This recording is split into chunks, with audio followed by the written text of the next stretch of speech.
Bueno, pero también nos vamos a dar cuenta más adelante que muchas veces es mejor representar las ecuaciones diferenciales dejando a un lado la derivada de mayor grado y pasando el resto de cosas al otro lado. Eso lo podríamos representar así. Entonces decimos que la derivada enésima de, por ejemplo, de y con respecto a x es una función que va a depender de x, que va a depender de y, que va a depender de todas las derivadas de y hasta pues la derivada n-1, porque la derivada enésima ya la tenemos al lado izquierdo. Y esto, como en matemáticas, toca ponerle nombre, bueno, y en general en la ciencia toca ponerle nombre a todas las cosas para poder trabajar con ellas. Entonces a esto lo llaman forma normal. ¿Listo? Ahora sí vamos con la clasificación por linealidad y acabamos la clase. Este término de linealidad seguramente lo han visto en otras materias, hablamos de sistemas lineales, hablamos de funciones lineales y aquí vamos a hablar de ecuaciones diferenciales lineales. Entonces hay dos características. La primera característica es que la variable dependiente, que vamos a llamarla y, la variable dependiente y todas sus derivadas, voy a ponerle más bien aquí a esto así, la variable dependiente y todas sus derivadas, o sea, y', y2', etcétera, hasta y enésima, son de primer o están elevadas a la 1, más bien podemos decir. Están o tienen potencia 1.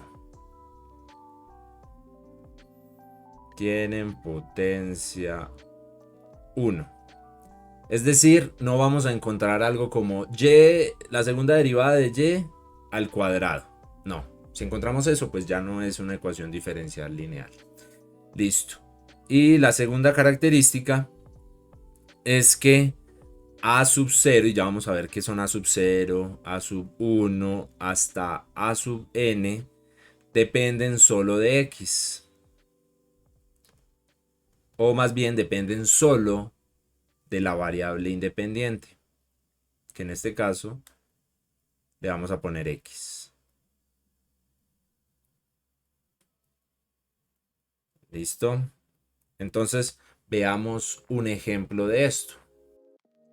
Entonces, antes de explicar qué era eso de a sub 0, a sub 1, a sub 2, pongamos unos ejemplos para que todo sea mucho más intuitivo. En las matemáticas, así como en muchos conceptos de la ciencia, es mucho más fácil primero entender o tratar de entender la intuición y después en pasar a la fórmula.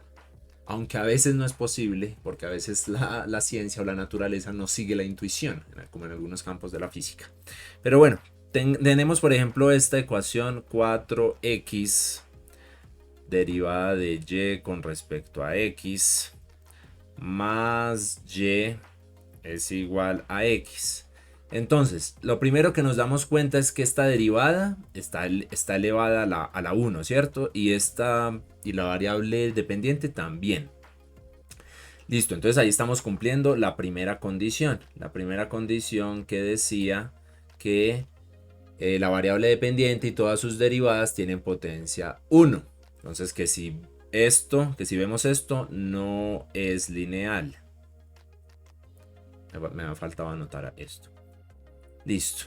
Y ahora vemos que x en este caso, o algo que está acompañando a la derivada, depende solo de x. ¿Sí? En este caso, ¿qué es? 4x, ¿cierto? Y esto cumple nuestra segunda condición, y es que hay unos coeficientes a sub 0, a sub 1, hasta a sub n, que dependen solo de la variable independiente x. Ahora veamos un ejemplo de ecuaciones que no son lineales. Bueno, entonces esta es ecuación diferencial ordinaria lineal, ¿cierto? Ahora veamos una que no sea lineal. Por ejemplo, tenemos aquí la derivada, voy a bajar porque no se va a ver, la derivada de cuarto grado de y con respecto a x. Este 4 quedó como todo chueco. Ajá. Más y al cuadrado es igual a 0. Ah, aquí ya está el cuadrado, no cumple. Entonces es no lineal. Veamos otro ejemplo. Tenemos la derivada, la segunda derivada de y con respecto a x más seno de y igual a 0. Entonces, la función seno es no lineal y por tanto la ecuación diferencial es no lineal. Ahora, pongamos un último ejemplo.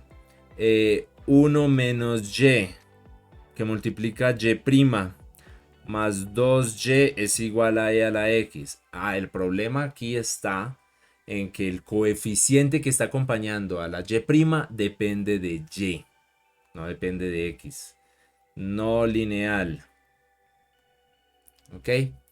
Y hay que tener cuidado porque a veces las ecuaciones nos las dan en una forma que parecieran como no lineales, pero en realidad sí lo son. Por ejemplo, esta ecuación, vamos a tomarla y nos la pudieron haber dado de otra manera. Entonces vamos por aquí, veamos esto por acá. Entonces esta ecuación nos la pudieron haber dado de la siguiente manera. Y menos x que multiplica de x más 4xy, no, más 4x de y es igual a 0. Uno la ve y dice como, uy, eso parece no lineal. Pero miren que lo que podemos hacer es dividir a ambos lados entre dx, ¿cierto? Entonces dividamos. Dividimos entre dx, dividimos entre dx, y entonces nos queda y menos x más 4x de y es igual a 0. Y si reorganizamos la ecuación, entonces nos queda... aquí faltó 4x de y de x. Y si reorganizamos la ecuación, entonces nos queda la que teníamos al principio. 4x de y de x más y igual a x. Y ya nos queda la ecuación lineal. Bueno, para terminar, vamos a ver la forma general de la ecuación diferencial ordinaria. Ok, entonces hace un momento habíamos visto una representación general, pero habíamos resumido toda la ecuación dentro de una función que llamamos f. ¿Qué pasa si expandimos esa función? ¿O cómo la podríamos representar si la expandimos? Pues podríamos decir que hay un coeficiente que vamos a llamar a sub n, que únicamente multiplica a e, o que depende de x, es una función de x más bien, que multiplica a nuestra derivada enésima. Y luego viene otra función que vamos a llamar a sub n menos 1, que solo puede depender de x para que esto sea lineal, que va a multiplicar a la derivada n menos 1 de y, n menos 1. Y luego pues vamos a continuar hasta que llegamos, voy a seguir por aquí abajo, hasta que llegamos a sub 1 de x, que es otra función que solo depende de x, que multiplica la primera derivada de y más a sub 0 de x, que multiplica a y sin derivar, y esto lo igualamos a g de x. Y ahí terminaría, a ver, ahí no están viendo, y ahí terminaría nuestra representación general. Si se fijan, es lo mismo que habíamos escrito antes, que es una función f que depende de n más dos variables, solo que ahora expandimos toda la representación, toda la función. Y listo, amigos, eso ha sido todo por el tema de hoy. Voy a dividir este video en dos partes porque quedó más largo de lo que acostumbro y de lo que me gusta que queden los videos. Recuerden que en Patreon encuentran el PDF con Todo esto muy bien explicado, lo encuentran de manera gratuita. Y ya más adelante, si voy a necesitar de su colaboración con algún tipo de suscripción en Patreon para poder seguir generando este tipo de contenido. Quedo atento a sus comentarios y nos vemos en una próxima oportunidad. Chao.